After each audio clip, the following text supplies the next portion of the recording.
This 5-minute solution will show you how to cancel or refund pre-order on Xbox.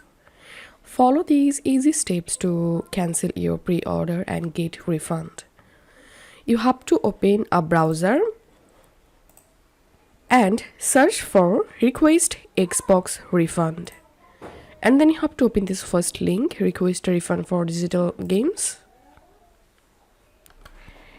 And here you can read this article and note one thing, that as a limited expectation, digital game products may be eligible for a refund within 30 days, and if you're unsatisfied with the license agreement or warranty, but only if you do not make or retain any copies. To start your refund request, you have to sign into your Xbox account. So click on sign in and sign into your account and follow next steps to get your refund. If you find this video helpful, make sure to subscribe 5-minute solution.